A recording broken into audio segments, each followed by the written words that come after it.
Exam point of view से बहुत important है, सीधे सीधे देता है जर्नल एंट्री। वही जर्नल एंट्री आपको करनी है, इसलिए आपको देखना है। तो देखिए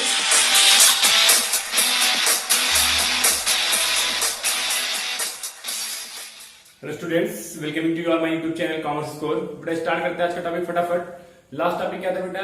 लास्ट टॉपिक आपका जो था that is what amount should be paid to the retiring partner. Retiring partner को क्या क्या चीजें दी जाती है। तो आई थिंक आप लोगों ने वीडियो क्लियरली देखा होगा कि जिस समय किसी पार्टनर का रिटायरमेंट होता है उसको हम क्या क्या चीजें जो है देते हैं, चाहे वो कैपिटल की बात हो, गुडविल की बात हो, रिजर्व की बात हो या किसी और चीज की बात हो। तो आज हम डिस्कस करेंगे, आज का जो टॉपिक है that will be ascertaining the amount to the retiring partner. अगर एक कोई पार्टनर रिटायर होता है तो उसके अमाउंट को हम कैसे असरटेन करेंगे, कैसे फाइंड करेंगे कि what amount should be paid by the firm to the retiring partner. जो पार्टनर रिटायर हो रहा है उसको हम कितना जो है अमाउंट पे करेंगे और कैसे क्वेश्चन है तो हम क्वेश्चन बेस पे देखेंगे, क्योंकि जो है कंसेप्ट ऑलरेडी जो हो चुका है। जो क्वेश्चन आपकी स्क्रीन पे क्वेश्चन को ध्यान से देखिए।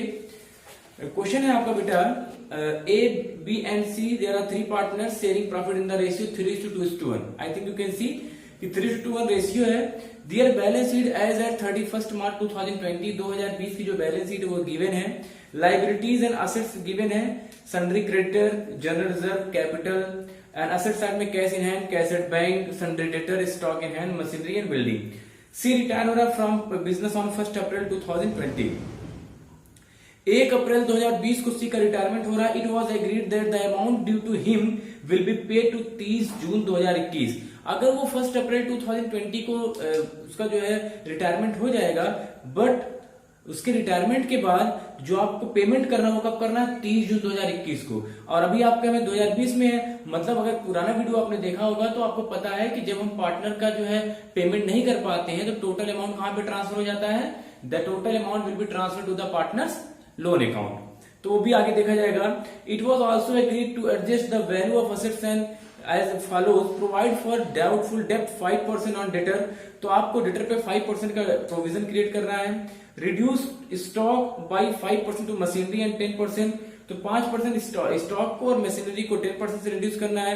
Building to be revalued at 1,51,000, 1,51,000 रुपए से आपको बिल्डिंग का रिवैल्यूएशन करना है, रिवैल्यूड करना है। Goodwill of the firm is valued at, अब जिनको वीडियो देखा सबको समझा है किसकी बात में ये कर रहा है कि एट द टाइम ऑफ जिस समय पार्टनर का रिटायरमेंट हो रहा है द गुडविल इज गिवन 1,50,000 और आपको प्रोपोर्शन निकालना पड़ेगा। कैसे कैलकुलेशन होगा अभी बताया जाएगा। A and B will continue to carry on the business and shall share profit and losses equally.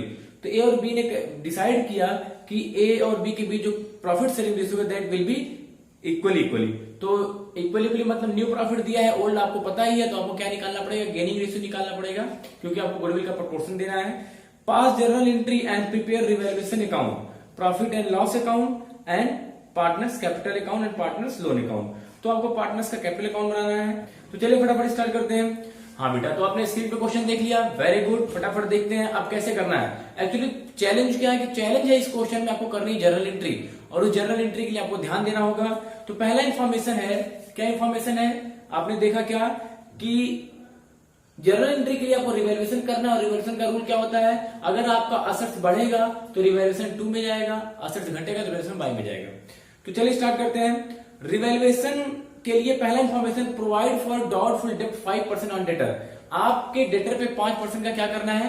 Provision करना है। अब ये बताओ, आप अगर आपने डेटर पे 5% का प्रोविजन किया तो आपका डेटर क्या हो जाएगा? कम हो जाएगा। मेरी बात ध्यान सुनिएगा, अगर आपने डेटर पे 5% का प्रोविजन किया तो आपका डेटर क्या हो जाएगा? कम हो जाएगा।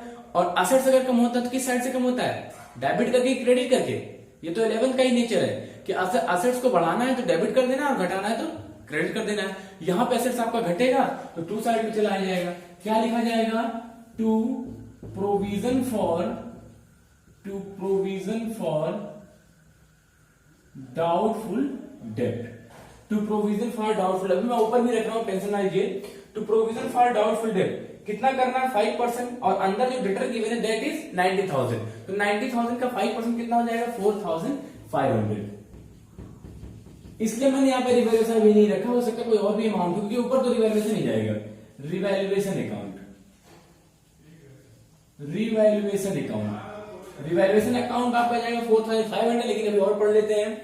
सेकंड इंफॉर्मेशन आपका है reduce stock at 5%। Reduce stock at 5%, तो 5% से आपको स्टॉक को जो है कम करना है। अब ये बताओ स्टॉक है कितने का? स्टॉक है आपका जो है 70,000 का, और 70,000 का कितना परसेंट, 5%, तो 5% कर लो फटाफट। टू स्टॉक 5% मतलब 3,500, क्योंकि स्टॉक जो बुक के अंदर गिवन है बैलेंस शीट के अंदर वो 70,000 रुपए है, तो 70,000 का 5% 3,500 रुपए। इसके बाद मशीनरी को भी आपको 10% से डेप्रिसिएट करना है, एंड मशीनरी बुक में गिवन है कितना 60,000, तो 60,000 का 10% कितना हो जाएगा 6,000। तो आप लिखेंगे टू मशीनरी कितना 6,000, तो 60,000 का 10% 6,000, तो आपका ये हो जाएगा 14,000, कितना हो जाएगा 14,000। ओके स्टूडेंट्स, तो अगला इन्फॉर्मेशन जो गिवन है दैट विल बी बिल्डिंग के लिए है, तो बिल्डिंग का रिवैल्यूएशन किया गया 1,51,000 पे, और इन साइड का जो बुक के मतलब बैलेंस शीट के अंदर जो बिल्डिंग है, जैसे आपने स्क्रीन पे देखा था, तो बैलेंस शीट के अंदर जो बिल्डिंग है वो है कितना 1,40,000, तो 1,40,000 से ये हो गया 1,51,000। इसका मतलब आपकी बिल्डिंग की जो कीमत है वो 11,000 से इंक्रीज कर जाएगी। असेट्स आपका बढ़ेगा तो रिवैल्यूएशन नीचे आएगा। वैसे भी सबको पता होना चाहिए असेट्स बढ़ता है डेबिट साइड से, that's why it will be debited, building account debit कितना 11,000। ठीक है स्टूडेंट, तो 11,000 से बिल्डिंग आपकी इंक्रीज हो चुकी है। टू हो गया टू रिवैल्यूएशन अकाउंट, तो मेरी बात समझ आई, ये आपका 11,000। फिर इसके बाद आपके दिमाग में क्वेश्चन आना चाहिए कि सर ये तो आ गया असेट्स और लायबिलिटीज की बात होगी, मतलब असेट्स और लायबिलिटीज आपका असेट्स हो गया, मतलब एडजस्ट हो गया। अब बात ये आ रही है कि क्या इतने पे कैलकुलेशन हो जाएगा? अगर आपने रिवैल्यूएशन अकाउंट बनाया होता तो क्या करते हैं आप? अगर आपने रिवैल्यूएशन अकाउंट बनाया होता तो आपको रिवैल्यूएशन अकाउंट बना करके द लॉस या the profit will be transfer to all partner. तब हमें आज देखिए, अब क्वेश्चन एग्जाम में अगर ऐसा आ गया तो आपको सोचने की जरूरत नहीं है कि सर प्रॉफिट आया कि लॉस आया, बस ऐसे कर रहे हो। क्या करना है, पहले ये बताओ रिवैल्यूएशन डेबिट कितने से है? रिवैल्यूएशन आपका डेबिट है 14,000 से, और रिवैल्यूएशन क्रेडिट कितने से है? रिवैल्यूएशन क्रेडिट है 11,000 से। तो 14,000 से रिवैल्यूएशन आपका डेबिट है और 11,000 से रिवैल्यूएशन आपका क्रेडिट है, तो कितना का बैलेंस बचा 3,000। देखो 14,000 से आपका डेबिट का बैलेंस और 11,000 से जो आपका क्रेडिट का बैलेंस, अगर आपने माइनस कर दो 3,000 रुपए क्या बचा डेबिट। और ये बताओ, ये जो डेबिट है रिवैल्यूएशन में अगर डेबिट में बैलेंस बचता है तो लॉस होता है, वैसे भी नहीं समझ में आ रहा है तो आप ये समझ लीजिए कि रिवैल्यूएशन का 3,000 का डेबिट बैलेंस सभी पार्टनर्स में ट्रांसफर हो जाएगा, और पार्टनर में ट्रांसफर करने के लिए करेंगे क्या, आप रिवैल्यूएशन को डेबिट का इफेक्ट खत्म करने के लिए क्रेडिट करेंगे, तो रिवैल्यूएशन आपका हो जाएगा credit to revaluation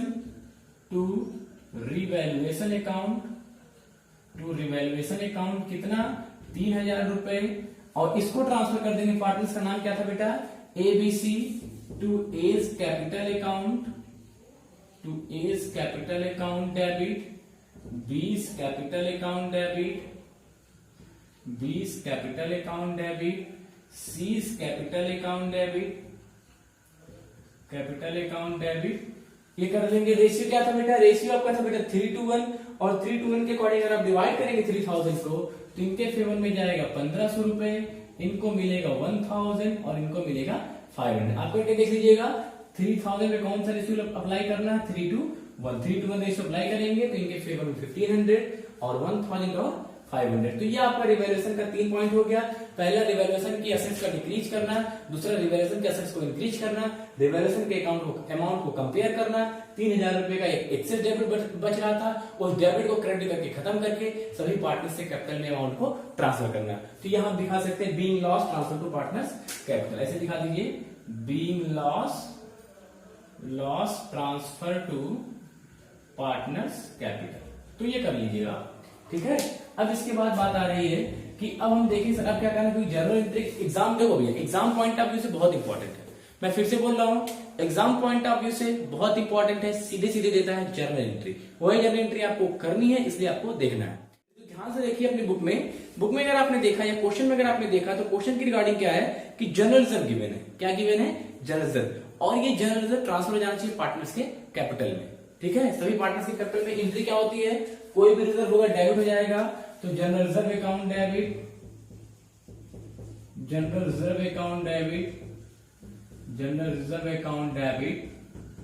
to A's capital account to B's capital account to C's capital account. तो ये आपका हो जाएगा डिस्ट्रीब्यूट। जनरल रिजर्व है कितने का बेटा? जनरल रिजर्व आपका है 60,000 का, और 60,000 में अगर आप 3 to 1 अप्लाई करेंगे मतलब 30,000, 20,000 और 10,000 रुपए। तो कर दीजिए, कोई चिंता की बात नहीं। 60,000 your general reserve will be distributed among the partner, 30,000 for A and 20,000 for B and 10,000 for C. किस रेशियो में गया आपका? ये उनके ओल्ड प्रॉफिट शेयरिंग रेशियो में 3 to 1 में। ओके स्टूडेंट्स, ये बात हो गई जनरल रिजर्व की। इसके बाद अगर क्वेश्चन पे देखा जाए तो और कोई इंफॉर्मेशन तो गिवन है नहीं। गुडविल का कैलकुलेशन आपको करना है, तो चलिए गुडविल का कैलकुलेशन किया जाए। देखिए गुडविल कैलकुलेशन कैसे होगा। इतनी सारी एंट्री आपकी हो चुकी है, अभी गुडविल कैलकुलेशन बाकी है।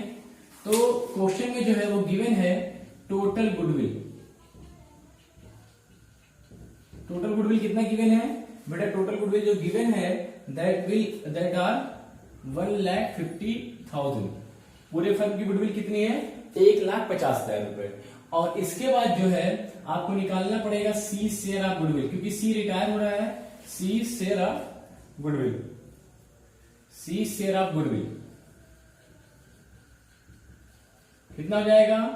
1,50,000 का कितना शेयर है उसका? देखो शेयर क्या था? 3/6, 2/6, 1/6। तो ये 1/6 का शेयर लेगा वो 1/6। 1/6 से आप इसको डिवाइड कर देंगे तो कितना आ जाएगा?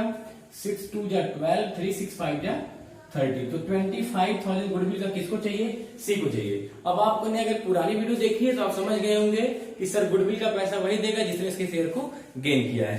क्वेश्चन में अगर देखा जाए तो ओल्ड रेशियो गिवन है। ओल्ड रेशियो गिवन कितना है? 3:2:1, मतलब 3/6, 2/6 और 1/6। इसके बाद अगर क्वेश्चन में बात की जाए तो बेटा आपके क्वेश्चन में एक बहुत इंपॉर्टेंट चीज गिवन है कि after the retirement of C, C के रिटायर होने के बाद the profit sharing ratio between the remaining partner मतलब A and B will be equally. तो मतलब अगर आप मैं यहाँ पे न्यू रेशियो लिख दूं तो आप समझ जाएंगे कि सर न्यू रेशियो अब तो गड़बड़ हो गया। ए और बी के बीच में जो न्यू रेशियो होगा वो क्या हो जाएगा? 1:1, मतलब 1/2 और 1/2। ठीक है। और अगर किसी क्वेश्चन में न्यू और ओल्ड दोनों दिया हो तो वहां पे गेनिंग और सैक्रिफाइसिंग निकाल लेना चाहिए। ठीक है। तो यहाँ पे गेनिंग निकालना है, तो देखिए गेनिंग रेशियो का फॉर्मूला होता है गेनिंग रेशियो इक्वल टू, पहले बताएगा gaining ratio equal to new ratio minus old ratio. किसका किसका निकालेंगे? गेनिंग रेशियो में न्यू माइनस ओल्ड किया तो आपको पुराने पार्टनर का ही निकालना है, मतलब ए का और बी का। इसी का तो रिटायरमेंट हो गया। अब आप ध्यान से देखिए, मैंने पहले से लिख रखा है ओल्ड रेशियो है ये और न्यू रेशियो है ये। तो ओल्ड न्यू का कितना हो जाएगा? 1/2 और ओल्ड कितना है? 3/6। इसको आप कर लेंगे, 3/6 को 1/2 ही बोला जाता है, मतलब 1/2 माइनस 1/2। इसका मतलब कि ए जितना पुराना था उतना नया भी है। इसका मतलब ए ने कोई भी ना तो सैक्रिफाइस किया ना तो गेन किया। लेकिन अगर हम वहीं पे बी की बात करते हैं तो बी का पुराना कितना था? बी का नया है 1/2 माइनस 2/6। इसका कैल्सियम ले लेंगे 6, और इसके बाद देखा जाए तो 2 3 जा 6, 3 माइनस 2 इक्वल टू 1/6। मतलब ये जो सी का शेयर 1/6 है, जैसे ही ये छोड़ करके जाएगा कौन ले लेगा इसको? इसको ले लेगा आपका बी। अगर बी ने इसके पूरे शेयर को ले लिया, अगर बी ने पूरे शेयर को गेन कर लिया तो बी ही गुडविल का पैसा देगा। तो बी अगर गुडविल का पैसा देगा तो क्या एंट्री हो जाएगी? देखो स्टूडेंट्स, एंट्री बेटा आपकी हो जाएगी gaining partners capital account debit to sacrificing partner. मैंने पुराने वीडियो में पढ़ाया, नहीं आपने पढ़ा नहीं देखो तो अब मैं क्या कर सकता हूं? यहाँ पे गेनिंग पार्टनर्स आपका डेबिट हो जाएगा, कौन डेबिट हो जाएगा? B. B's capital account, B's capital account debit to C's capital account. B's capital account debit to C's capital account कितने से? पूरा पूरा पूरा जो 25,000 रुपए देना है ना, किसको लेना है?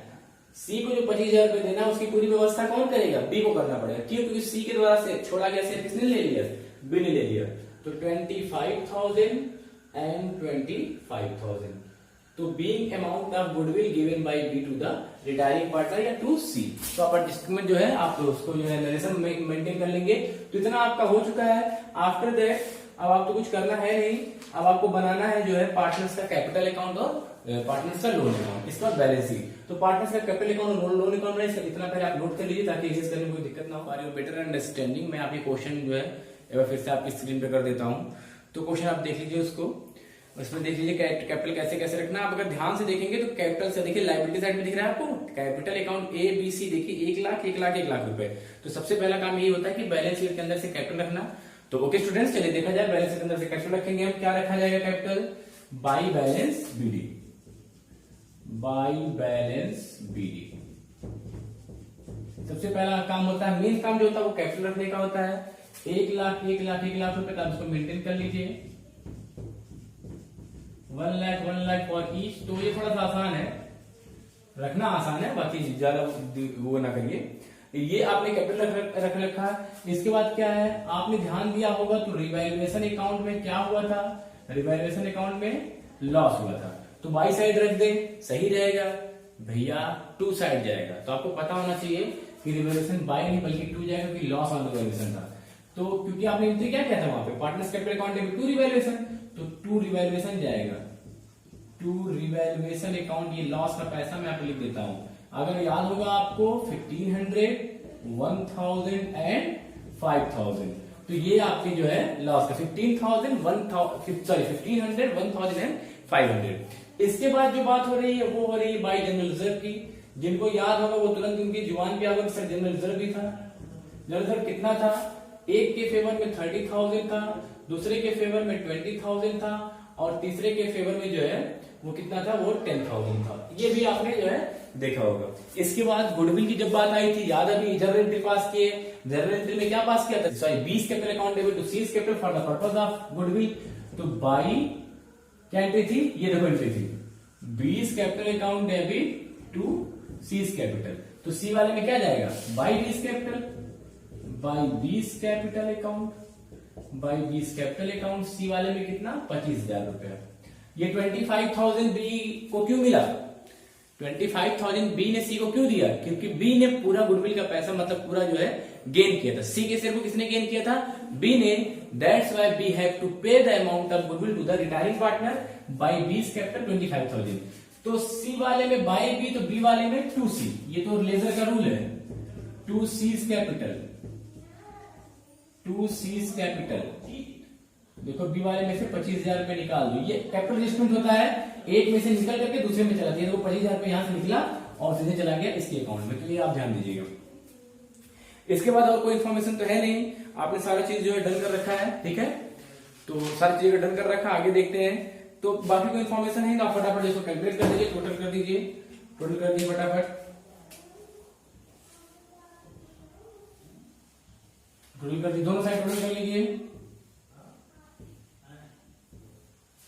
देखिए बेटा, इधर आपका आ जाएगा 1,30,000, यह आपका हो जाएगा 1,20,000, और जो पार्टनर आपका रिटायर हो रहा है उसके फेवर में बन रहा है 1,35,000। लेकिन इधर से आप लॉस वगैरह कंसिडर करते हैं तो आपका बनेगा कितना? यहां लिख दीजिए आप टू बैलेंस, ध्यान देखिए क्या लिखेंगे? To balance CD. ये एकदम मैच नहीं कर रहा है एडमिशन वाले चैप्टर से, एकदम तो मैच कर रहा है एडमिशन वाले चैप्टर से। टू बैलेंस सीडी देखो 1,30,000 में से 1500 माइनस कर देंगे तो 1,28,500। बी का देख लीजिए 1,20,000 में से 25 एंड 1 मतलब कितना हो जाएगा? 26,000 माइनस कर देंगे तो यह आपका हो जाएगा 94,000। सी की जब बात आएगी तो सी का कितना था? 1,35,000 रुपए। 1,35,000 में से 500 माइनस हो जाएगा तो यह आपका हो जाएगा 1,34,400। लेकिन ध्यान से देखिए, अब यहीं पे मैं आपको रोकूंगा। कभी भी बेटा जब पार्टनर रिटायर हो जाता है तो रिटायरिंग पार्टनर के लिए आप सीडी वर्ड यूज नहीं करेंगे, जो आपने यहाँ पे यूज किया ये चीज। अगर आप रिटायरिंग पार्टनर को पेमेंट करिए तो टू बैंक या कैश दिखाइए। अगर पेमेंट की बात नहीं कर रहे हैं तो आप उसको पूरा लोन दिखाइए। कैसे हम मानेंगे कि लोन मिल जाएगा पैसा? अगर क्वेश्चन में कैश पेमेंट की बात नहीं कर रहा है रिटायरिंग पार्टनर का, तो आप मानेंगे कि पैसा कैसे दिया गया है? लोन में किया गया है। तो लोन में करने का मतलब क्या है कि दो लोग का बैलेंस और इनका हो जाएगा टू सीज लोन अकाउंट। ध्यान दीजिए important, to C's loan account C वाले में चला जाएगा आपका 1,34,500 रुपए। ओके स्टूडेंट्स, इसके बाद आपका वही सेम टोटल हो जाएगा, देख लीजिए फटाफट, ठीक है। टोटल कर लेंगे तो इधर आपका 1,30,000, 1,20,000 सेम और 1,35,000, ठीक है। अब आपको लोन अकाउंट बनाना है तो मैं आप पहले बना देता हूं। ओके स्टूडेंट्स, तो अब जो है पार्टनर्स कैपिटल के बाद हम इसको जो क्वेश्चन को फिनिश करेंगे फटाफट। कैसे फिनिश करेंगे, इससे पहले सी लोन अकाउंट बना लो। तो सी का लोन अकाउंट बनाना कोई ज्यादा टफ बात नहीं है, जिनको जो है लेजर का रूल पता है वो बड़ी आसानी से कर सकते हैं। कैसे करेंगे, देखो बेटा कि पार्टनर्स के कैपिटल में सी वाले कैपिटल में क्या लिखा है। अगर सी के कैपिटल में लिखा है टू सीज लोन, तो लेजर रूल क्या होता है, सी के कैपिटल में टू सीज लोन, तो सी के लोन में क्या जाएगा, बाई सीज कैपिटल अकाउंट। सी के लोन में पैसा कहां से आएगा, सी के कैपिटल अकाउंट से, क्योंकि वो रिटायर हो रहा है। कितना, 1,34,500 रुपए। ये जो पेमेंट की बात किया उसके लिए कंफ्यूज नहीं होना। अभी तो आप अप्रैल 2020 में हो ना, जब जून आएगा तो देखा जाएगा, तब तक जो आपका सेशन बदल जाएगा, आप जो 12 क्रॉस कर चुके होंगे। तो टेंशन ना लीजिए। 134,500 इधर रख दिया। और लेजर का रूल होता है जहां पे बैलेंसिंग में जो बैलेंस कैसे मैच किया जाता है, टू बैलेंस सीडी करके। तो आप यहाँ पे टू बैलेंस सीडी रख लो 134,500 और इसके बाद 1,34,500 रुपए से आपका इक्वल हो गया है। बोल रहा है पेमेंट 31 जून 2020 को करना है। डोंट वरी, आपको नहीं करना है। बैलेंस शीट के लिए फटाफट देखेंगे कैसे बैलेंस शीट बनती है। बैलेंस शीट जब भी आपकी बनेगी वो पुरानी बैलेंस शीट को देख करके बनेगी। तो चलिए स्टार्ट करते हैं। पुरानी बैलेंस शीट सबसे पहले क्या है, कैश इन हैंड। तो कैश इन हैंड में कोई चेंजिंग है नहीं, रख दो फटाफट cash in hand. Cash in hand जैसे वैसे रख दीजिए। कितना है बेटा बैलेंस शीट में, बैलेंस शीट के अंदर कैश इन हैंड है 6,000, तो रख दीजिए 6,000। इसके बाद cash at bank, cash at bank, ये बैलेंस शीट के अंदर कितना गिवन है, फिर से मैं आपकी स्क्रीन पे कर देता हूं, देख लीजिए एक बार।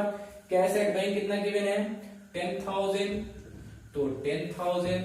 इसके बाद stock in hand, stock in hand, stock in hand कितना गिवन है बेटा, पर स्टॉक आपका 70,000 है। स्टॉक आपका कितना है 70,000 और 70,000 में 5% डिक्रीज हुआ था, तो 70,000 का 5% 3500 और 3500 कम होने के बाद कितना आएगा 66,500। इसके बाद क्या था सन्ड्री डेटर। देखो सन्ड्री डेटर इसके बाद, तो वो भी आप ध्यान से देख लीजिए। Sundry debtor, sundry debtor, sundry debtor कितना गिवन है, सन्ड्री डेटर आई थिंक आपका गिवन जो है वो बेटा है 90,000 बैलेंस शीट के अंदर। और जिसने पूरा ध्यान से देखा उसको पता है कि सर इसमें प्रोविजन था, तो पीएफडी कर सकते हैं उसको, प्रोविजन फॉर डाउटफुल डेट। कितना था 4,500 रुपए, माइनस कर देंगे तो बाहर कितना जाएगा 85,500 रुपीज। इसके बाद क्या है मशीनरी, मशीनरी में चेंजिंग हुआ था, याद है कितने परसेंट से डिक्रीज हुआ था 10% से। तो मशीनरी अंदर कितने की थी 60,000 रुपए की, 60,000 की मशीनरी 10% डिक्रीज हो गया, तो कितना बचा 54,000। कर लीजिए, कोई दिक्कत की बात नहीं है। इसके बाद जो है बिल्डिंग, बिल्डिंग का एप्रिसिएशन हुआ था। बिल्डिंग याद होगा, बिल्डिंग अंदर जो 140 की थी अब 150 कंसीडर, सॉरी 151 हो गया था, तो 151 कंसीडर कर लीजिए इसको। बाकी कोई चेंजिंग इधर टोटल लगा दीजिए, ठीक है। इस साइड आ जाओ लायबिलिटी साइड। तो लायबिलिटी साइड में उसी बैलेंस शीट को देख करके फटाफट करेंगे। सबसे पहले सन्ड्री क्रेडिटर, देखो sundry creditor, sundry creditor liability में कितना रखा जाएगा। सर कोई चेंजिंग हुई नहीं थी, तो जितना पुरानी बैलेंस शीट में उतना रख दीजिए। सन्ड्री क्रेडिटर कितना है, सन्ड्री क्रेडिटर आपका है 16,000, कितना है 16,000। इसके बाद सीज लोन, सी का लोन देख लो, देख लो बेटा, सबका कैपिटल पहले रख दिया जाए। कैपिटल कितने लोग का रख पाएंगे आप, कैपिटल सिर्फ आप 2 लोग का रख पाएंगे, कि पार्टनर 2 ही लोग थे, मतलब 2 ही लोग अब कंटिन्यू करेंगे फॉर्म को। कैपिटल रख दो, कैपिटल किसका किसका, ए का और बी का। ए का कैपिटल कितना है 128,500 और इनका कितना है 94,000 पूरा पूरा 94,000। इसको आप टोटल कर लीजिएगा। अब अगर यहीं पे सी का कैपिटल होता, वो रिटायर नहीं होता, तो सी का कैपिटल रखा जाता है। चूंकि सी रिटायर हो चुका है और रिटायर होने के बाद उसका पैसा कहां चला गया, लोन में, और लोन आपकी लायबिलिटी ही होती, तो टेंशन की बात नहीं, सी की लायबिलिटी यही रखी जाएगी। सी लोन अकाउंट कितना है 134,500, इतना कर लीजिए स्टूडेंट। इसके बाद पहले आप इसको टोटल करिए, टोटल करके बताइए कितना आया। यह आपका हो जाएगा 222,500, ठीक है। बस और तो कोई लायबिलिटीज है नहीं, कोई और एरर है नहीं, आप तो टोटल कर दीजिए। जब आप बैलेंस शीट को टोटल करेंगे स्टूडेंट, तो बैलेंस शीट का टोटल जो आपका आ जाएगा, इधर का ऐड करिए इधर का ऐड करिए, आपका हो जाएगा 3 लाख, सॉरी ये आपका शायद हो जाएगा कितना जाएगा बेटा, ऐड कर लीजिए, हाँ 222,500 ऐड कर देंगे तो 3,73,000।